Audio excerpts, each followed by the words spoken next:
In our pilot episode of Paradigm, we're thrilled to feature Jigar Sagar, the co founder of Creative Zone. From humble beginnings working in his family's shop in the bustling Sharjah Gold Souk to achieving a master's degree in finance, Jigar's entrepreneurial journey is nothing short of inspirational. With over 25 businesses under his belt, collectively valued at more than $350 million, Jigar's story is a testament to resilience, determination, and the ability to seize opportunities in the UAE and beyond.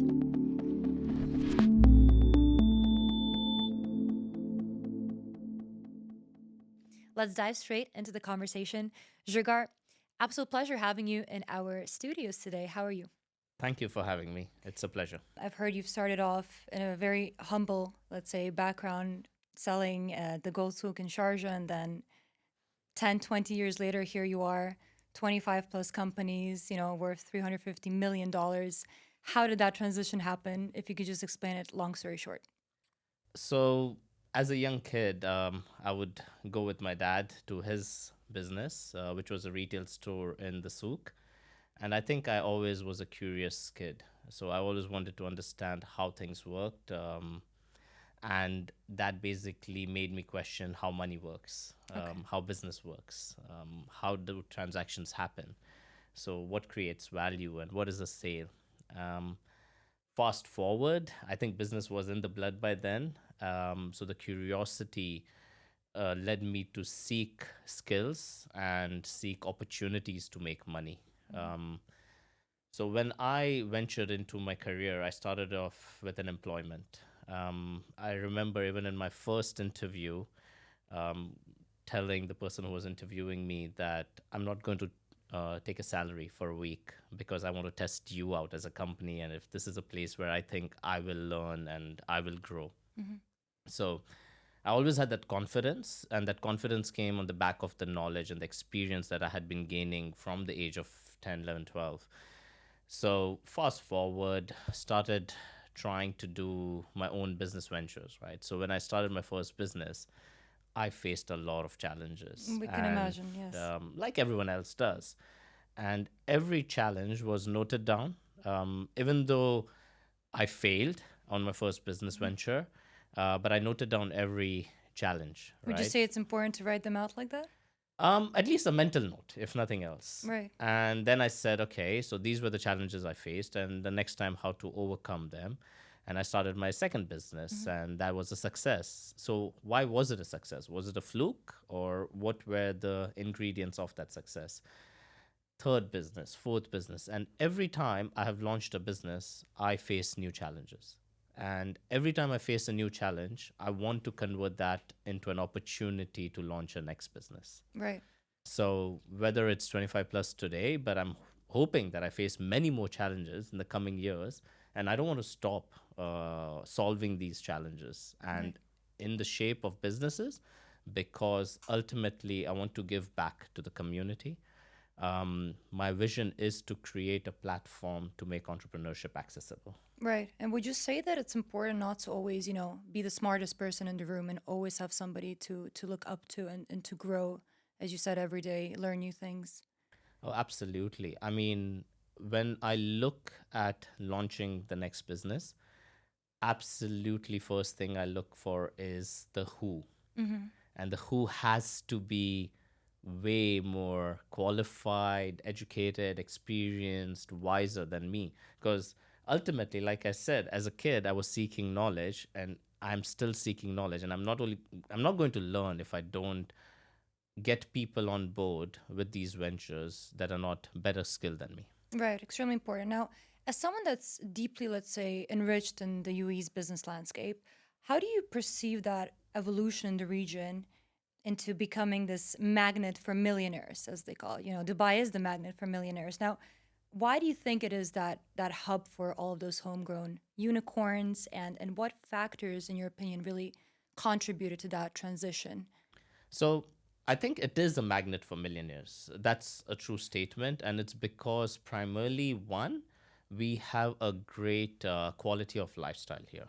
So what we are seeing is a lot of people, a lot of talent is moving into the UAE because if you look at our health sector, our education sector, our entertainment sector, our safety, as a city, it's providing the best in class in all these aspects. So people are naturally drawn to come into Dubai, to UAE.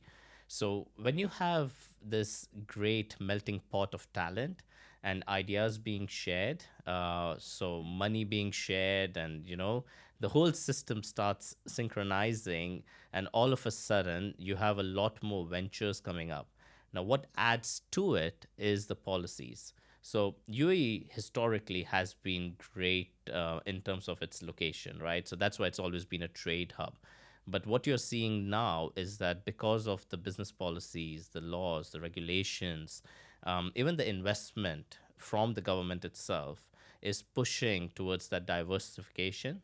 So when you have when you have that ease of doing business, when you have the right talent available to you, when you have access to funds, global markets out of here, Right. you will attract millionaires. Now, what's missing at this point, according to me, is homegrown unicorns. And Mm-hmm. I think it is high time that we start working towards that. And that's why I'm here, right? Right. In order to share that experience and the knowledge and the wisdom and even the hardships, share it with everyone out there who is trying to create that next unicorn. So you believe that the education is missing? I think there is an education in place, but it's a complete waste of time I see. when it comes to doing business. Mm-hmm. So, for example, if you were to become a doctor, more often than not, you would have doctors teaching you. If you were to be an architect, most probably your professor would have been an architect. Mm-hmm. Have you visited a business school?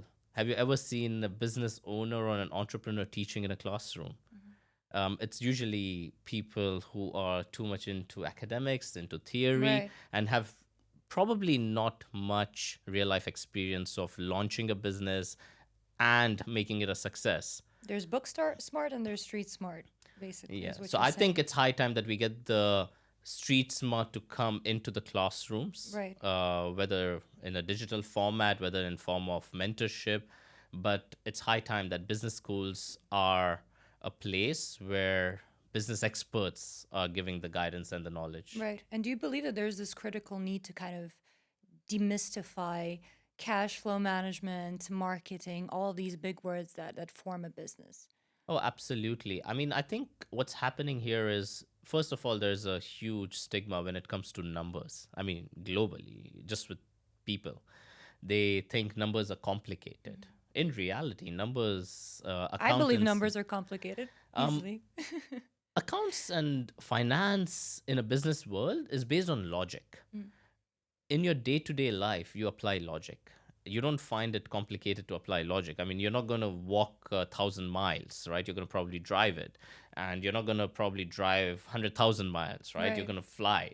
So that's logic. You use logic in your everyday life. So how do you apply logic in your business world? Hmm. And maths, numbers, accountancy, finance, it's just a simple application of logic. Right. Don't run away from them, kids. Yeah, I mean, I think it's about there's a huge stigma in saying, oh, it's scary, but it's not. And frankly speaking, you don't need to be an expert at it. Hmm. I don't think one needs to be an expert at numbers in order to be a good entrepreneur. I Right. think it's the realization that yes, you can bring experts on board, but you still need to have a basic understanding. And to Right. get that basic understanding, it does not take a lot of skill. Right. Right. Is there any specific examples of like mentorships, trainings that you do that actually, have a good result? Yeah. So I believe in results, right? I believe in doing something with a purpose, Hmm. and not just for the sake of doing it. So when I do my mentorships, I try to do it one on one with real life examples of people that are actually going to benefit from it. In particular, to for their case, right? So for their vision, for their goals. So I always usually start by helping people setting up their goals, because I think more often than not, people are chasing money. Right. Everyone wants to be rich, Right. and fine, it's a great dream to have. but it's not a goal. Right. So how do you set the right goals? Right. How do you set the smart goals, Right. right? Using where you are in life currently to what those goals are. How do you draw that roadmap? How do you draw that strategy? Um, as a part of that strategy, things don't always go as per plans. So how do you pivot? Mm-hmm. What are the base fundamentals that you need to have in place during that execution roadmap, right? Right. um, do you have the right people around you? Do you have the right access to funds? Mm-hmm. Do you have the right systems in place, the technology? There are many aspects to business, but there are certain fundamentals. And do you have those fundamentals set? Set in place. And I Yeah. mean, you did say roadmap, and I feel like in a world where all of these trendy businesses, especially in Dubai, they kind of like overshadow, as you said, companies that actually offer practical solutions. So I just wanted to ask you, why do you advocate? Like, what are your true reasons for advocating for all of those entrepreneurs out there to focus on actually solving problems rather than chasing all of these, kind of fleeting trends and words such as cryptocurrency, NFT, Right. etc.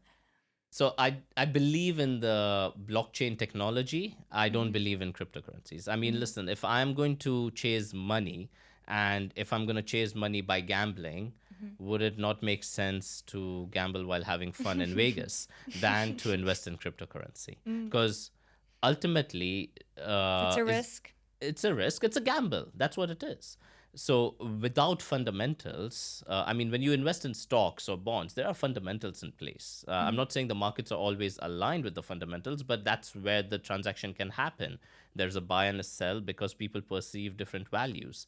But when it comes to cryptocurrencies, there's just a different perception of value while there's no real value because ultimately there's no fundamentals in there. Right, you can't wrap your hand around it. It's No, I mean, it's you don't it's even in the have to clouds. wrap your hand around it, but what is the basis Mm. of the value? Hmm. Are you truly creating value? Is that a business where a real life world problem has been solved? A real need and desire has been fulfilled? No. So where was the value creation? Right. And what do you think are kind of the early warning signs, if I may, that a startup is, approaching failure? It's heading in that Right. direction. So I think one of the first signs you can get are when you start seeing the door revolving, people leaving. Hmm. Because more often than not, before you realize that the business is failing, other people realize it. Why? Because you have bias. Hmm. It's your business, you care about it, you perceive it, and you've dreamt of it being successful. So there's some sort of a, You're more driven than the yeah, employees. Yeah. right. And I think the second one would obviously be the financial status of the company, right? So if your numbers are saying that you're in red, you're not doing enough sales, is there really a demand for what you thought you're going to offer to the market? I mean, you may have thought that there's a need or a desire for so and so thing, but is it? Hmm. Are you really differentiating your product or your Question offering? it. Yeah. So I mean, when you're not, you'll start seeing the results on the numbers, on the bottom line. So you'll start having cash flow issues, your P&L will start going in red. And these are some of the early signs, right? People leaving, numbers dropping. And truly at that point, I believe as a startup, this is why it's very important to not chase profitability. As a startup, you should accelerate, and that's all you should be chasing, is that acceleration Hmm. to succeed or to fail. Hmm. It is something that you don't want to waste the most valuable resource on, which is your time. Right. So if you're going to accelerate yourself, either you're going to fail or succeed, Right. and you rather do that than to slowly bleed. I see. What other strategies would you say are important to, let's say, employ in order to keep your business or your startup sustainable in the long run? I think if you are solving real life problems, you will always have, and that's what your business is. Your business is a solution, right? And your solution is either serving a need or a desire or removing pain points. As long as you can keep doing that, you will have sustainability in terms of finances, in terms of just success. But even beyond that, I mean, see, if you're looking about sustainability, right? I Hmm. mean, when you talk about sustainability, what truly matters is it's ultimately being able to pivot, Hmm. to continuously solve those problems. Um, no problem will continue to be the same throughout. So the true ingredient to remain sustainable is to build an ability to be agile, is to build an ability to pivot quickly, is to have that adaptability within Right. your team. And it's not about having a lean structure or a heavy structure. I mean, not that's not what's necessary. What's necessary is that the decision making can be in a way whereby you're able to take those decisions as soon as possible. Especially in the ever evolving landscape that we have here in the region, it's super important. I think it is more to do with the way information is being shared now Hmm. in the world, right? So back every decision is a reaction to information.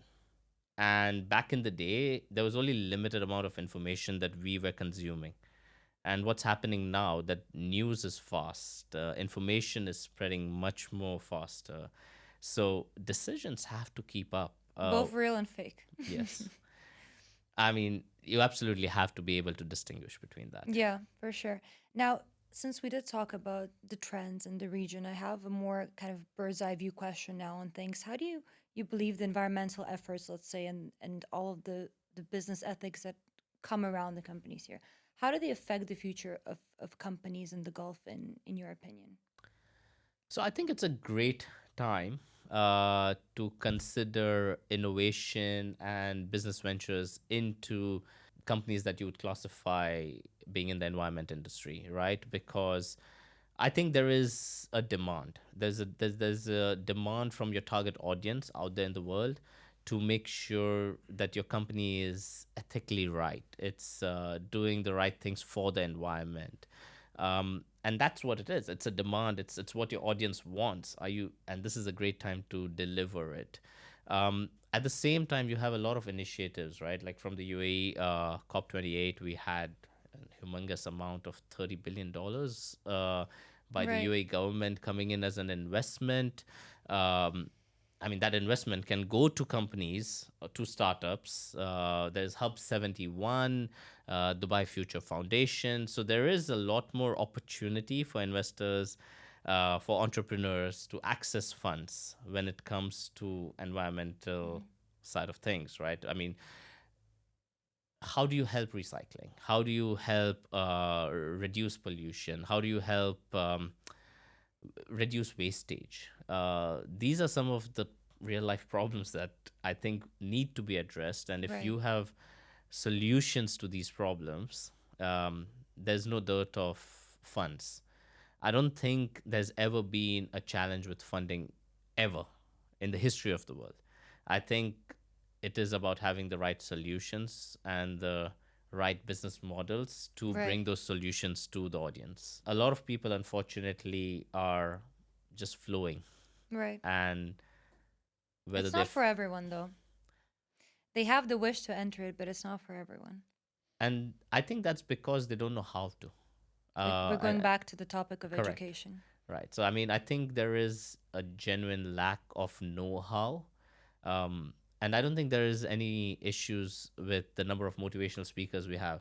We have enough of those, so there's enough motivation on planet Earth to be your own boss, be an entrepreneur, And we spoke create about the value. fleeting trends before in this conversation. So, yes, Yeah, a lot of the people that like to self fog in a way, yeah. but real solutions aren't present. I agree. Now, I wanted to ask you one more question, which relates to your previous answer. How difficult is it for you to balance out your professional and your personal life? It's not at all difficult, and that's because I have my priorities set out All straight, right. and I have my personal goals, I have my professional goals, and all I do is I live by the calendar. So I And you never organize my felt life. like you were floating, as you've said No, before. because I know today where I'm going to be in my personal time 6 months from now. All right. So I've organized my priorities in a way that, okay, so if I'm going to schedule my calendar, and let's say we all like to say that family should be priority, Mm-hmm. um, or yourself, you should have a priority to yourself. Mm-hmm. So what I like to do is I like to book in time for myself. I like to book in time for my family.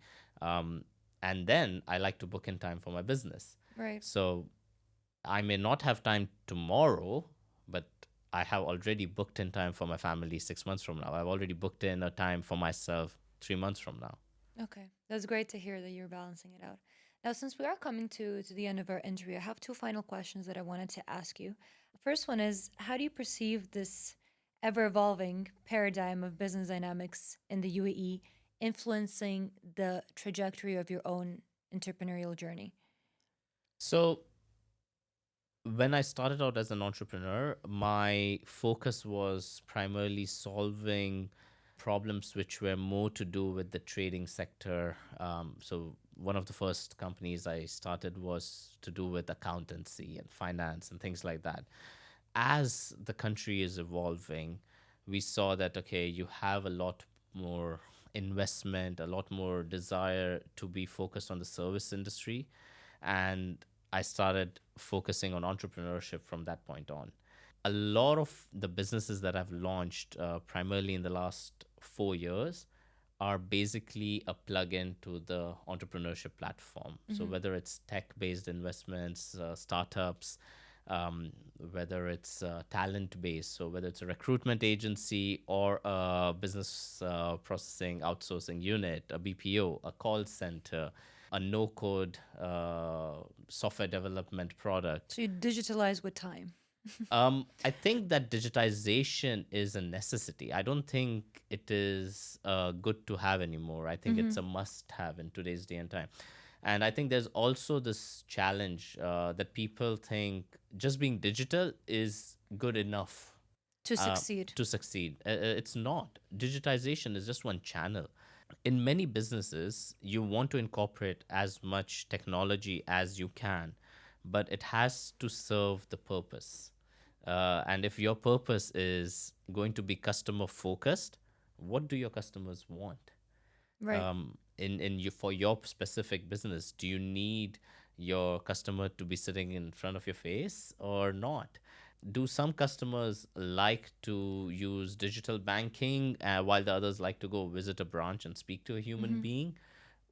So digitization is just a channel, Right. in my opinion. No, I see your I don't point. see it as Yeah. a business. So many a times people have said, I'm like, oh, so what business are you in? And they're like, we do e-commerce. And I'm like, how is e-commerce a business? Are you selling tissue Sector. papers online, or are you selling water bottles online, or are you selling diapers online? So what's your business, Yeah. right? And I think that's the shift that needs to come, which is And this is dig- where they stop and they can't respond to your question anymore. I see. yeah, I mean, I don't think they've thought it through. Yeah. And not because they don't want to think it through, but because they don't know they should. But listen, this is where you come in. And this is where hopefully we're going to have more and more prosperous entrepreneurs in the region being properly educated into, actually creating correct business models, successful business models, and solving real life problems. Yep. Hopefully, people stop chasing fads Yeah. and start chasing opportunities, which are ample out there in terms of solving real life problems. Right. So, wake up and go to sleep. And between that time, you will find 10 genuine problems, 100 genuine problems. Right. You will find a business in that itself. So, you could come up with a business idea Overnight. n number of times in a day. I see. I mean, wonderful ending to our interview. Now, my last and final question for you would be, if I were to give you a time machine and you can go all the way back in time to, I don't know, 10, 15-year-old self, what would you tell that younger version of yourself? I think, um, for me personally, what I would like to have changed or would have liked to have known back in the day is to accelerate. I Even more. I think at that point I was too emotionally attached to what I was doing, and I had no one to tell me that it's okay to fail. I had no one to tell me that it's okay for you to move on.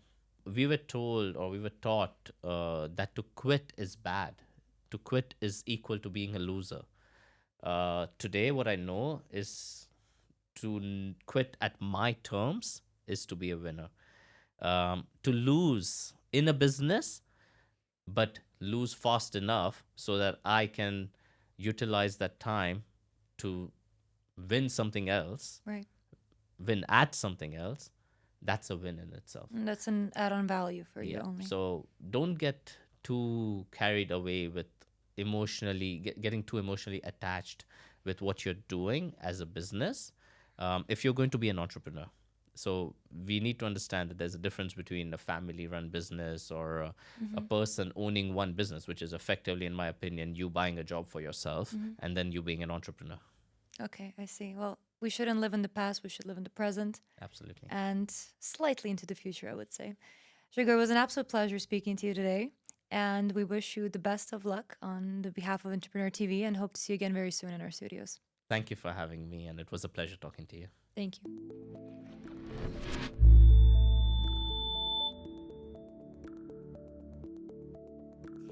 In wrapping up this episode of Paradigm, Jigar's journey teaches us valuable lessons about entrepreneurship. His story shows us the importance of being adaptable, persistent, and forward-thinking in businesses. As we continue exploring entrepreneurship in the Middle East, let's remember that success comes from challenging norms and embracing change, ultimately reshaping the paradigm of businesses in the region. Join us next time for more inspiring stories on entrepreneurship in the region. Keep innovating, keep evolving, and keep reshaping the future. Stay tuned to Entrepreneur TV Middle East for more video content.